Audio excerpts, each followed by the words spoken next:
Hi guys, Milk here. In this video I wanted to provide a breakdown of tactics and thoughts on the mid to end game scenarios regarding this particular solo win. I will be covering things like movement, planning ahead, when to shoot, and how to approach circles and engagements with other players. Now let's start with what you just saw. About 5 minutes before this car started moving my way, I heard shots from the location it just came from. Knowing this, I made the decision to position early, have cover behind me, sufficient time to move to the next circle, and have a superior position when the player comes my way. Generally, in the late to mid game, avoid looting, as it can be a dangerous move to make. If there is another player in the area, they could have heard the shots and could be moving into position to fire on you. They could also be looking at the body already. By the early game, make sure you have already acquired medical supplies, guns, and sufficient ammo, either from looting areas or acquiring them from other players. It will buy you more time and reduces risky moves. Sometimes you have no choice due to the RNG, but avoid looting later on when possible. What I mentioned is relevant to this particular situation. It worked in my favor that I did not go and loot the body and instead waited in a position that provides me cover from incoming players, like that player over there. Preferably don't take on engagements that don't offer a quick kill. If I shoot at this player, he has the ability to simply go behind the hill they're on, and I need to go to the circle soon anyway.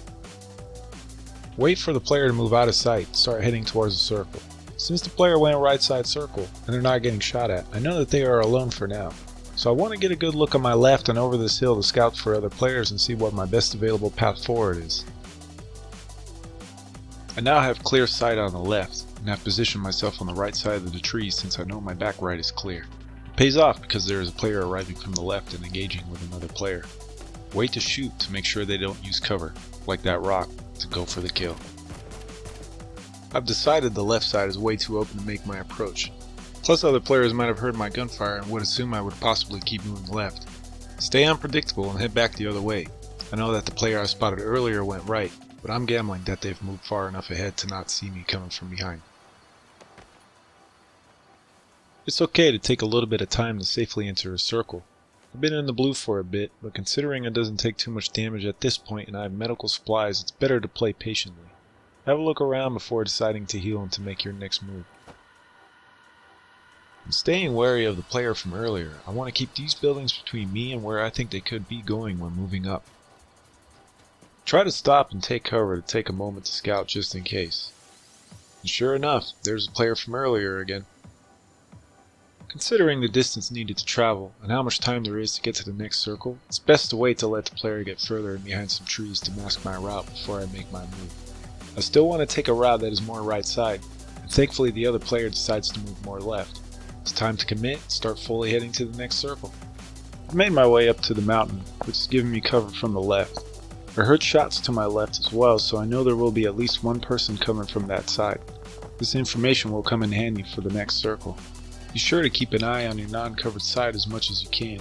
It is possible other players are taking a similar route to yours. This is where surveying the non-covered side and my timing into this next circle pays off. Another player is moving in the same direction but is ahead of me. An easy kill, a safer route, and one less person to fight in the end circles.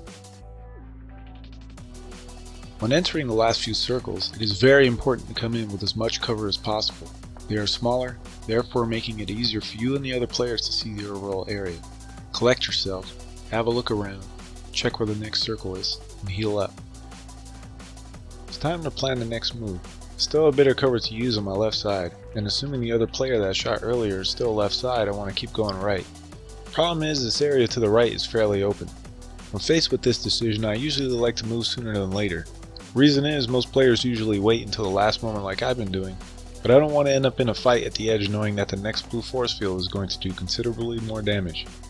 It's more advantageous here to get there first, and wait for any stragglers that might be coming in. I want to be early, but that doesn't mean we can't take a wider approach in order to retain cover from the left and potentially spot players on the right side. Move in segments, so take cover periodically to look for other players and to plan your next piece of cover. I've had a good look at the right now, and I'm fairly certain no one is there in position to fire on me. This is good news because I'm at the point where I'm going to lose most of the left side cover, so always be aware of the newly presented angles. I'm going to continue to travel along the right side because it's clear to the best of my knowledge and I am now familiar with it. I haven't been to the left side yet, so to go there without visual or audio info would be too big of a risk. I've decided those houses would serve as good cover when I get there. Now remember to use every bit of cover when moving to your next desired spot. Those houses are too far for me not to take into account other players, especially from the left. I'll take a bit more time now since I'm in the white circle and safe from my right. I'll check the left side a bit longer to make sure it is absolutely safe to go to the houses. Hopefully I can get there soon enough to catch any players also making their way to the houses from the opposite side. There's also some barns to the left of the houses. This is important to note because many players in endgame scenarios prefer structures as cover when available. I'm hoping to get an angle on the barn from the houses. I'm feeling comfortable now and ready to go. I heard shots from my left again, so now is the time to move while they're pre-engaged. I have to be very careful now. Someone could be in those buildings and I'm entering an area I didn't have a good visual on before. I'm glad I moved when I did, because sure enough there's a player coming in from the opposite side. I have to take the shot now, at the expense of giving away my position, since he'll be in my way onto the next circle. Now he was shooting at another player towards my left, so it's safe to assume someone is near, heading to, or at those barns already. Now a bit of checking to the left before I push to the barns to make sure the player that was getting shot at is not there, and to make sure they are not waiting for me due to my shots. I have to keep going if I want to arrive comfortably into the next circle and have an advantage over the players that are left. They could be coming in late. Alright, it's time to move again while keeping an eye on both the left and what's in front of me. Sometimes in the smaller circles I like to hit the deck when traveling in the open, just in case someone is aiming at me, specifically in this spot because I just moved away from cover and that's when I would shoot. I believe this to be the person the other player was shooting at. They seem to be focused or aware of the other remaining player to my left. Perfect opportunity to take out the player quickly and with enough time left to make it to the next circle safely. One left and I know approximately where at due to his shots at me. Time to get as close as possible to the circle with adequate cover so I don't get held up by this player. That player made a huge mistake though. He popped shots at me without having a clear enough shot and without knowing where the next circle will be. I was a bit fortunate with the circle placement this time. The player is further away from the next circle than I am, meaning I'm in the best possible position. No sense to show myself at all or take shots at them, knowing they will eventually have to move anyway. I wanted to wait for him to move so I can utilize the trees as a screen to move into a position to fire, both with an advantageous line of sight and sufficient cover in case they stop the fire back. And there it is. There was almost no way I could lose that fight. Hopefully the various strategies shown in this video will help you become more comfortable in endgame scenarios. Feel free to suggest your own strategies or tips in the comments below. If you like this tutorial video, hit that thumbs up button. Thanks for watching, and until the next time.